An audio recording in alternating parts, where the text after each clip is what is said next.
Convoquée ce mercredi 17 septembre 2025, la deuxième séance plénière de la session ordinaire de septembre avec une seule matière inscrite à l'ordre du jour, la mise en place d'une commission spéciale chargée d'examiner les pétitions visant 5 membres du bureau de l'Assemblée nationale. Sont concernés Vital Caméré, président de l'Assemblée nationale, Jacques Njoli, rapporteur, Dominique Inamizi, rapporteur adjoint, Chimène Polipoli, questeur et Grace Nehema, questeur adjoint. Conformément à l'article 31, alinéa 4 du règlement intérieur de la Chambre basse du Parlement, c'est le premier vice-président, le professeur Isaac Jean-Claude Chilumbaï, qui a dirigé cette séance.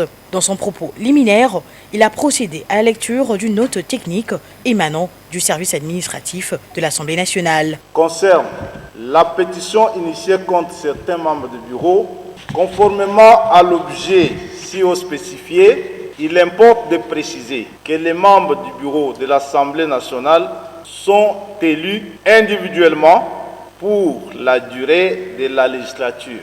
En conséquence, chacun est comptable de ses actes au regard de ses attributions, lui reconnues par les dispositions du règlement intérieur de l'Assemblée nationale. L'ordre du jour ayant été réqualifié en examen de pétition, un premier débat a surgi sur la procédure à adopter. Lire les pétitions plénières comme le veut la tradition parlementaire ou les envoyer directement en commission pour traitement. Le moment est grave et difficile. Je pense que je voulais vous proposer la voie de la sagesse. Mettre en place la commission spéciale.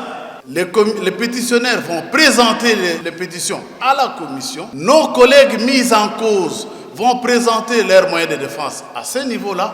Lorsque nous aurons le rapport, nous allons faire un débat. Comme les bureaux détiennent déjà les documents vous déposez, nous aurons le temps qu'à la commission.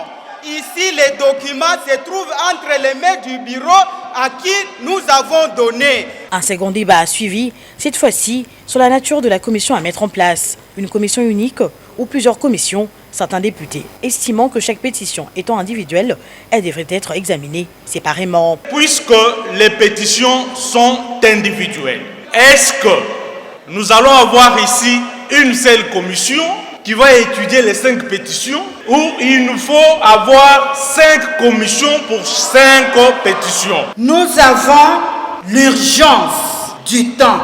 Est-ce que pour une commission spéciale et temporaire qui doit recevoir 5 pétitions, les examiner, engager même le caractère contradictoire, élaborer les rapports et venir présenter en plénière. Voilà pourquoi, honorable président, moi je propose que chaque membre puisse requérir une commission.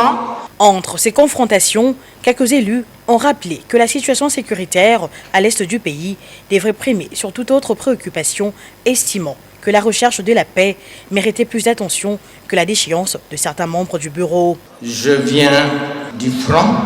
Et le peuple se pose la question si nous sommes dans une république démocratique du Congo normal, où une ou plusieurs parties de ces grandes villes sont occupées.